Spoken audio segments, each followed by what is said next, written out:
cette vidéo, nous vous présentons comment paramétrer le moniteur interne du portier vidéo de la gamme ABB Wellcome, puis comment adresser moniteur interne et platine de rue. Le paramétrage du moniteur interne est très simple. Il suffit de faire quelques pré-réglages de base.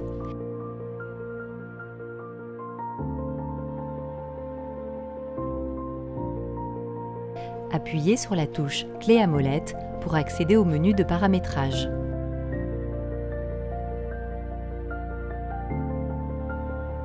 Commençons par paramétrer la langue, en l'occurrence le français. Utilisez ces deux touches qui correspondent aux signes monter et descendre en bas de l'écran pour naviguer dans les différents menus.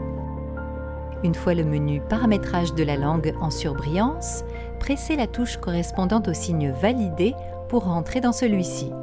Basculez vers la langue souhaitée, puis validez de nouveau. Tous les textes apparaissent désormais en français.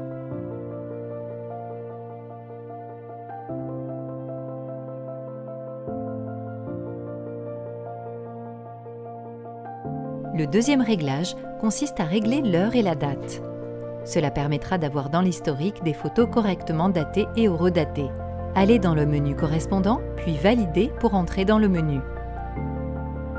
Pour modifier l'année par exemple, validez une fois de plus. Quand le champ se met à clignoter, vous pouvez le régler en utilisant les touches de navigation puis en validant. Passez au paramètre suivant, le mois, avec la touche descendre et validez pour modifier la donnée. Validez encore pour enregistrer et ainsi de suite. Une fois les réglages effectués, faites un retour en arrière et c'est terminé.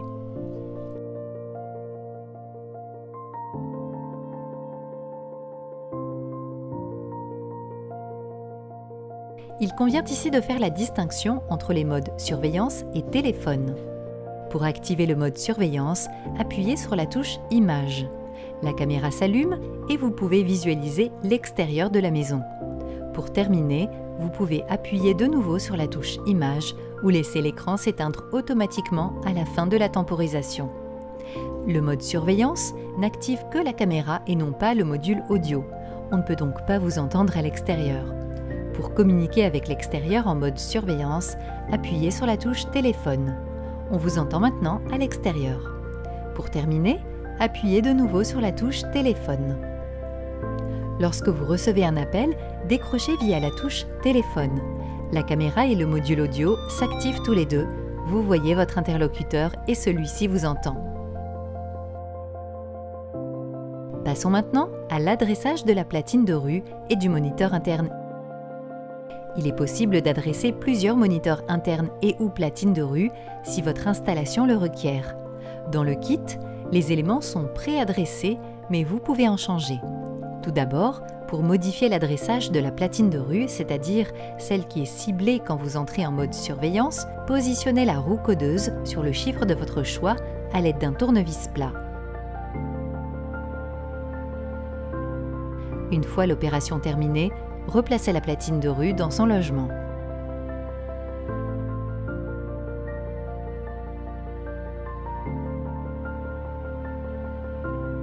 Ensuite, pour modifier l'adressage du moniteur interne, repérez ces roues codeuses à l'arrière.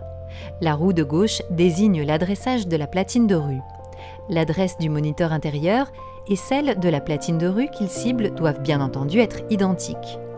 Maintenant, il convient d'attribuer une adresse d'appel au moniteur qui lui permettra d'être ciblé depuis la platine de rue.